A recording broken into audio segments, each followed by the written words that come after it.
y que, por ejemplo, siendo yo el sujeto al que se le ha exigido transparencia, algunos de esos datos, por otro lado, yo quiero protegerlos y me voy a la agencia protectora de datos, por otro lado consigo allá una resolución que dice lo contrario de lo que resolvió el Consejo para la Transparencia.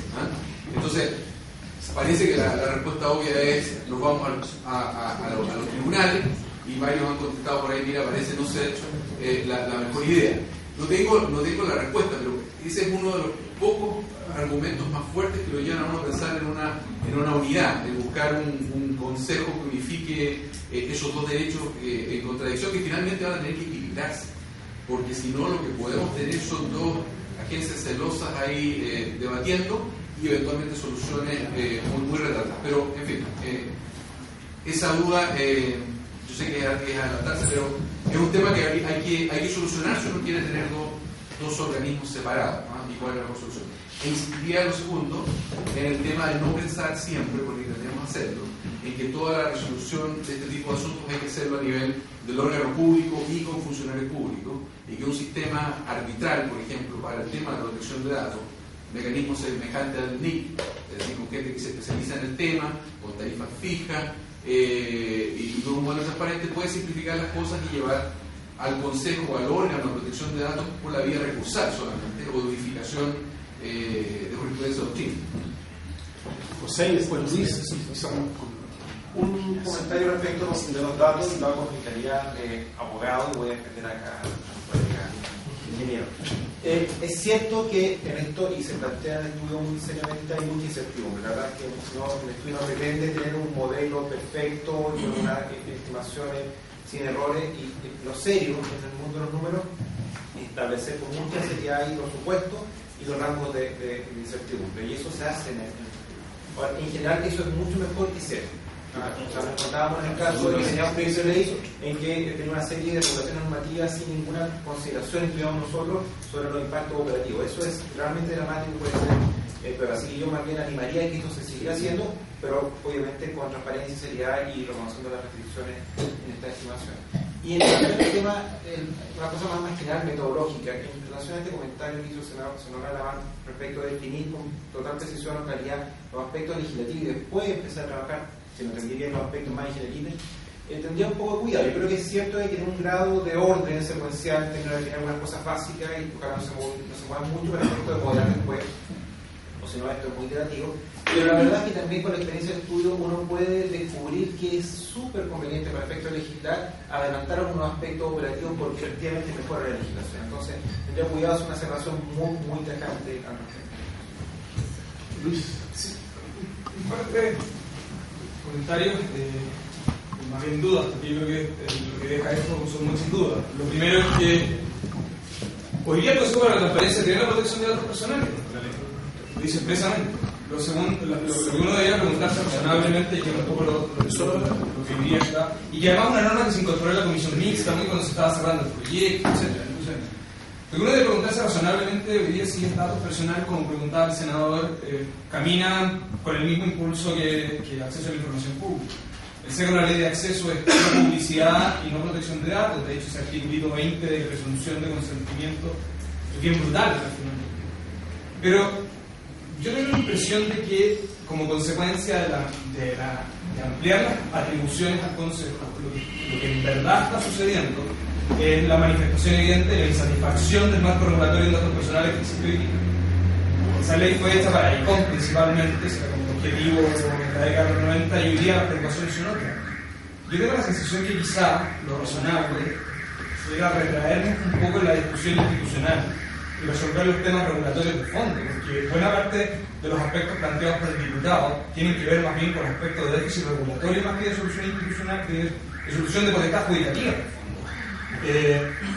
Y porque además efectivamente responde al mercado de segmentación diferente. Uno es el mundo de protección de datos personales dentro de la administración, donde hay una cierta lógica de funcionamiento, y otro es el mundo de datos personales fuera de la administración, que es donde yo tengo la impresión que está la mayor incertidumbre desde el punto de vista de la estimación de la demanda.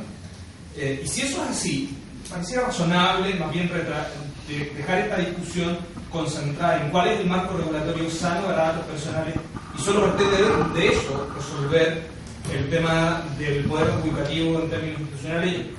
creo la sensación de política, o la intuición de política pública después de este informe es un poco eso. Muy bien. A los miembros del panel, permiso para responder, para comentar y cerrar finalmente. A ver, yo me voy a hacer cargo de algunas de las cosas. Yo creo que sin duda hay, hoy en día está posicionada esta idea de que hay algunos que van por la información y otros van por la protección, y que esto es lo que genera mucha diferencia y mucha incertidumbre sobre qué nos pasaría en un escenario, en cualquiera de los dos escenarios. Ahora, yo creo que ese es una mala situación, digamos. O sea, a mí no me gusta, yo no soy ni los que voy por la información ni los que voy por la protección aisladamente.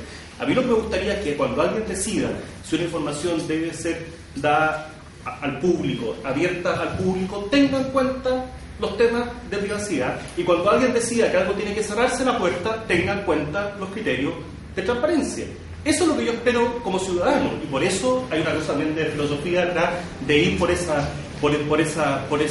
vía. Yo sé que esto genera problemas y que hoy en día hay, digamos, distintas banderas que se levantan uno y otro, pero me parece incorrecto como política pública adscribir a una bandera en determinadas circunstancias y otra bandera en otra, y después echarlo a pelear y ver cómo se resuelve en un ambiente que no sabemos cuál es. Eso es lo que me parece tremendamente complicado de dividir las funciones.